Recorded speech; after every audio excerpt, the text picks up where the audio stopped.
लेकिन सत्ता की शुरुआत बंगाल से करेंगे और आपको गुमनामी में जारी किए गए देश की सबसे पुरानी पार्टी के चुनावी मैनिफेस्टो से रूबरू कराएंगे।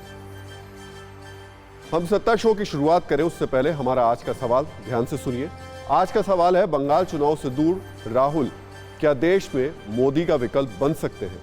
सवाल एक बार फिर से जान लीजिए, क्या बंगाल चुनाव से दूर राहुल गांधी देश में प्रधानमंत्री मोदी का विकल्प बन सकते हैं? आपको सवाल का जवाब TV9 भारतवर्ष के ट्विटर हैंडल @TV9 भारतवर्ष पर जाकर देना है। आप अपनी राय भी दे सकते हैं। आपकी राय और पोल का नतीजा शो के आखिर में दिखाया जाएगा। आप सवाल का जवाब हाँ, नहीं और कह नहीं सकते में दे सकते हैं।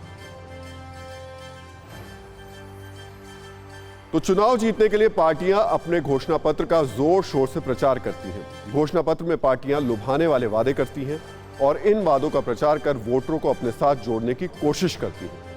लेकिन पश्चिम बंगाल में एक ऐसा घोषणा पत्र रिलीज हुआ जो प्रचार से दूर रहा, यानी गुमनाम रहा। यह घोषणा पत्र किसी क्षेत्रीय या छोटी पार्टी का नहीं, ये देश की सबसे पुरानी पार्टी कांग्रेस का घोषणा पत्र था। आइए पहले आपको इसकी बड़ी बातें बताते हैं। कांग्रेस ने वादा किया कि अगर बंगाल में उसकी सरकार बनी तो सिंचाई के बिजली बिल में 20% की रियायत दी जाएगी, औद्योगिकीकरण को बढ़ावा दिया जाएगा, युवाओं के लिए रोजगार दिए जाएंगे, हेल्थ सेक्टर में बुनियादी सुधार किए जाएंगे, महिला सुरक्षा को मजबूत किया जाएगा और शिक्षा के क्षेत्र में काफी सुधार होगा। तो सोचिए, बंगाल में कांग्रेस का घोषणा पत्र जारी हुआ और कोई खास चर्चा तक नहीं हुई, जबकि 2016 यानी पिछले विधानसभा चुनाव में कांग्रेस बंगाल में दूसरी सबसे बड़ी पार्टी बनकर सामने आई थी। उस कांग्रेस ने इतनी खामोशी से यह घोषणा पत्र क्यों रिलीज किया? और उससे भी बड़ा सवाल यह कि बंगाल की जंग से कांग्रेस के दिग्गज क्यों गायब हैं? इन सवालों के जवाब हम समझेंगे। लेकिन पहले सुनिए कि इस घोषणा पत्र को जब रिलीज किया जा रहा था तब अधीर रंजन चौधरी से जो सवाल पूछे गए उस पर उन्होंने क्या जवाब दिया। सोनिया गांधी, राहुल और प्रियंका प्रचार में आएंगे क्या? जरूर आएंगे। कब आएंगे? बता देंगे। सोनिया गांधी, राहुल और प्रियंका प्रचार में आएंगे क्या? जरूर आएंगे। कब आएंगे? बता देंगे। दरअसल बंगाल में राहुल गांधी ने पिछले विधानसभा चुनाव के बाद ही दूरी बना ली थी और बीते 3 साल में राहुल सिर्फ और सिर्फ 3 बार बंगाल गए।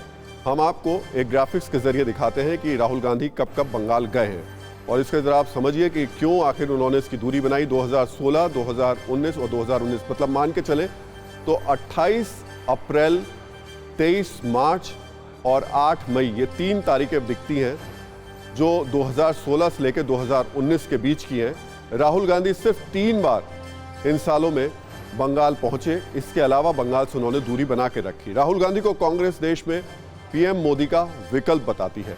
कांग्रेस पिछले 2 लोकसभा चुनाव राहुल को आगे रखकर लड़ चुकी है। अब आप देखिए, जिस पश्चिम बंगाल के प्रचार से राहुल गांधी दूर हैं, उस पश्चिम बंगाल में चुनाव के ऐलान के बाद पीएम मोदी अब तक 4 जनसभा कर चुके हैं। और इसे भी जरा हम आपको ग्राफिक्स के जरिए बताते हैं कि कैसे जैसे ही चुनाव का ऐलान हुए 7 मार्च को प्रधानमंत्री मोदी ने कोलकाता में चुनाव प्रचार किया, 18 मार्च को पीएम ने पुरुलिया में रैली की, 20 मार्च को पीएम ने खड़गपुर में चुनावी रैली की और 21 मार्च को पीएम ने बांकुड़ा में चुनावी रैली की। अब सोचिए, 2016 से 2019 तक राहुल गांधी 3 बार आते हैं और चुनाव के ऐलान के साथ ही प्रधानमंत्री 4 रैली कर चुके हैं।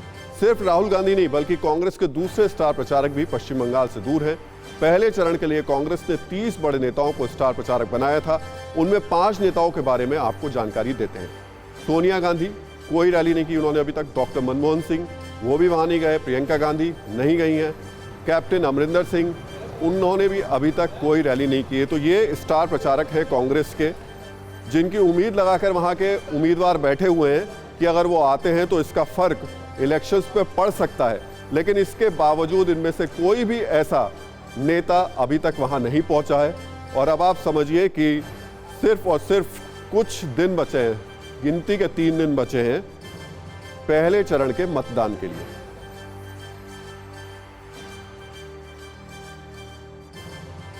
तो दिग्गज नेताओं के प्रचार से दूर रहने का सबसे बड़ा असर उन पार्टी कार्यकर्ताओं और उम्मीदवारों पर पड़ता है जो उम्मीदों के साथ चुनाव में उतरते हैं। आलम यह है कि पश्चिम बंगाल में कांग्रेस उम्मीदवार और कार्यकर्ता चुनाव में जीत से ज्यादा अपनी पार्टी के बड़े नेताओं का इंतजार कर रहे हैं और पार्टी के नेता भरोसा दिला रहे हैं कि राहुल गांधी प्रचार के लिए आएंगे, एक दिन जरूर आएंगे। I can show you a principle. I can show you an Aikido principle that you can use in your life. Congress के पूर्व अध्यक्ष राहुल गांधी कोच्चि में बच्चियों को सेल्फ डिफेंस के गुर सिखा रहे हैं, लेकिन बंगाल में कांग्रेस कार्यकर्ताओं को समझ नहीं आ रहा कि वो विरोधियों से कैसे लड़ें, कैसे कार्यकर्ताओं में जीत का जोश भरे, कैसे वोटर को पार्टी की तरफ खींचे। बंगाल में चुनाव की तारीखों के ऐलान हुए हफ्तों बीत गए। पहले चरण के मतदान में कुछ ही दिन बचे हैं, मगर बेचारे उम्मीदवार खुद को बेसहारा महसूस कर रहे हैं। अभी भी राहुल, प्रियंका और सोनिया सरीखे नेताओं का इंतजार कर रहे हैं। मुर्शिदाबाद से कांग्रेस की SC/ST सेल के अध्यक्ष हीरू हल्दर सबको भरोसा दिला रहे हैं, राहुल गांधी आएंगे, जरूर आएंगे। मैडम सोनिया गांधी जी, राहुल गांधी जी, प्रियंका गांधी जी, सभी आएगा। एक तरफ जहां बीजेपी और TMC के दिग्गज दिन रात मैदान में उतरे हैं, रैली और रोड शो कर रहे हैं, वहीं कांग्रेस खेमे में लगभग सन्नाटा पसरा है। मालदा से लेकर मुर्शिदाबाद और आसनसोल तक जहां जहां हमारे संवाददाता पहुंचे, इक्का दुक्का जगहों पर ही कांग्रेस के बैनर, पोस्टर या दीवारों पर उम्मीदवारों के प्रचार नजर आए।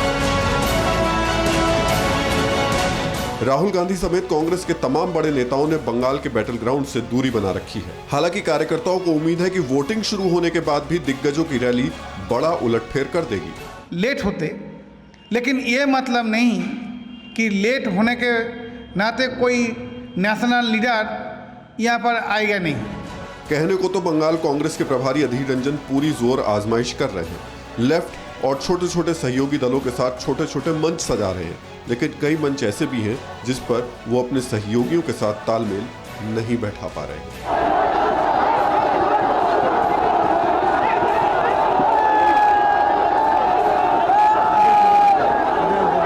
बंगाल में जहां बीजेपी और TMC पूरी ताकत लगाकर 2 मई के नतीजों के इंतजार की तैयारी में है, वहीं कांग्रेस के उम्मीदवारों को प्रचार के लिए अभी भी अपने नेताओं का इंतजार है। तो सवाल है कि राहुल गांधी बंगाल में चुनाव प्रचार करने क्यों नहीं जा रहे हैं। आपको बताते हैं ऐसी 3 बड़ी वजह जो हमारी रिसर्च और एनालिसिस से निकलकर सामने आई। पहली बड़ी वजह ममता बनर्जी है। दूसरी बड़ी वजह जब हम देखते हैं तो लेफ्ट पार्टियां नजर आती हैं, और तीसरी उससे भी बड़ी वजह अगर निकलती है तो वो कांग्रेस प्रेसिडेंट का इलेक्शन है, जो कि इन इलेक्शंस के बाद कुछ वक्त बाद होगा। अब आपको डिटेल में थोड़ा समझा देते हैं कि ये सब आखिर मुद्दे हैं कैसे। कांग्रेस ममता के बजाय देश में बीजेपी से अपना मुकाबला ज्यादा मानती है, इसलिए कांग्रेस ऐसा कोई कदम नहीं उठाना चाहती जिससे कहीं भी बीजेपी मजबूत हो।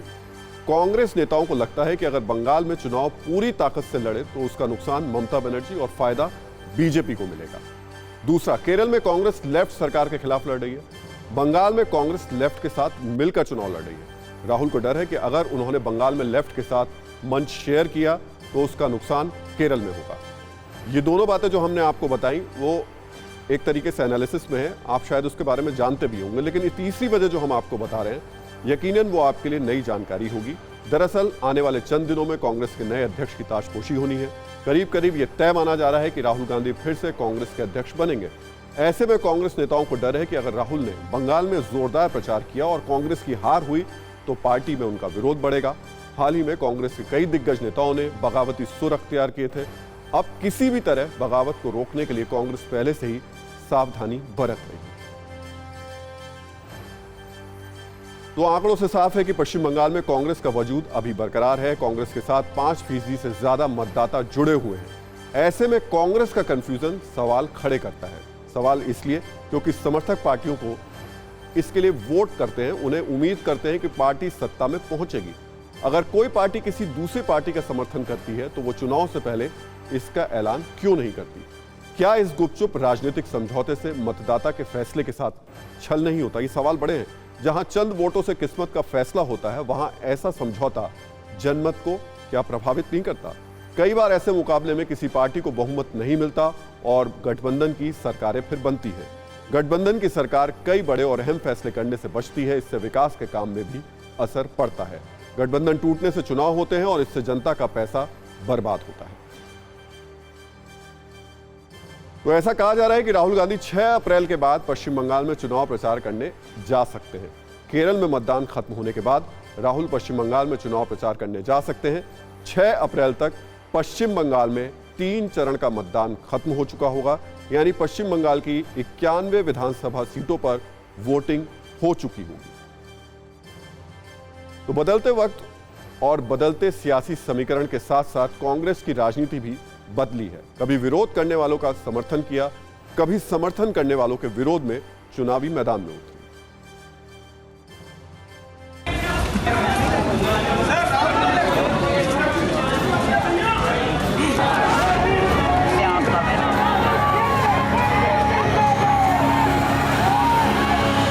कभी गठबंधन को लेकर कंफ्यूजन, कभी वोट बैंक को लेकर कंफ्यूजन, कभी मुद्दों को लेकर कंफ्यूजन। कांग्रेस इतनी कंफ्यूज क्यों? 5 राज्यों में हो रहे विधानसभा चुनाव को ही ले लीजिए। पश्चिम बंगाल में कांग्रेस लेफ्ट के साथ मिलकर चुनाव लड़ रही है। केरल में कांग्रेस उसी लेफ्ट पार्टी की सरकार को उखाड़ फेंकने का संकल्प ले रही है। शायद इसी कंफ्यूजन की वजह से राहुल गांधी ने असम में चुनाव प्रचार किया है, तमिलनाडु में रैली की है, केरल में भी प्रचार किया है, लेकिन पश्चिम बंगाल के चुनावी मैदान में अब तक हुंकार नहीं भरी है। कांग्रेस की कंफ्यूज वाली राजनीति की ये पहली कहानी नहीं है। महाराष्ट्र विधानसभा चुनाव में कांग्रेस चुनाव तो एनसीपी के साथ मिलकर बीजेपी शिवसेना गठबंधन के खिलाफ लड़ी थी, लेकिन जब बात सरकार बनाने की आई तो शिवसेना के साथ गठबंधन की सरकार बना ली।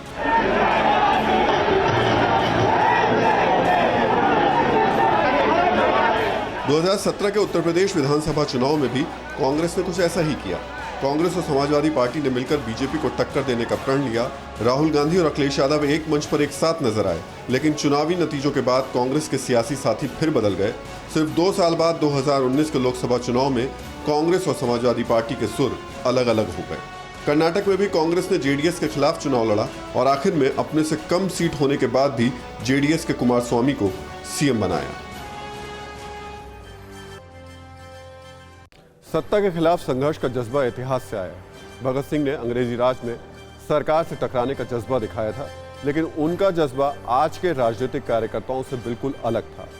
शहीद भगत सिंह का संघर्ष किसी पार्टी का हित नहीं था, किसी विचारधारा के लिए कोई राजनीतिक लड़ाई नहीं थी। उनका संघर्ष सिर्फ देश के लिए था, देश की आज़ादी के लिए था। लेकिन आज ज्यादातर राजनीतिक पार्टी के कार्यकर्ताओं का संघर्ष पार्टी और राजनीतिक हित से आगे नहीं जा पाता। शहीद भगत सिंह ने अपने संघर्ष को कुछ इस तरह अपने शब्दों में बयां किया था। उन्होंने कहा था, हमारी लड़ाई उस समय तक जारी रहेगी जब तक साम्यवादी दल सत्ता में नहीं आ जाते और लोगों के जीवन स्तर और समाज में जो असमानता है वो पूरी तरह समाप्त नहीं हो जाती। ये लड़ाई हमारी मौत के साथ समाप्त होने वाली नहीं है, ये प्रत्यक्ष अप्रत्यक्ष रूप से लगातार चलती रहेगी। और अब आज का इतिहास। 1910 में समाजवादी विचारक डॉक्टर राम मनोहर लोहिया का आज ही के दिन जन्म हुआ था। 1931 में क्रांतिकारी भगत सिंह, राजगुरु और सुखदेव को आज ही के दिन फांसी हुई थी और 1940 में आज ही के दिन मुस्लिम लीग ने पाकिस्तान प्रस्ताव को मंजूरी दी थी। और आज हमने आपसे सवाल किया था शो के शुरू में कि बंगाल से दूर राहुल मोदी का विकल्प बन सकते हैं। इसमें जो जवाब मिले हैं उसमें हाँ 21% लोग कह रहे हैं विकल्प बन सकते हैं, 76% बोल रहे हैं बिल्कुल नहीं बन सकते हैं और 3% कह रहे हैं कि हमें इसका जवाब का नहीं पता है।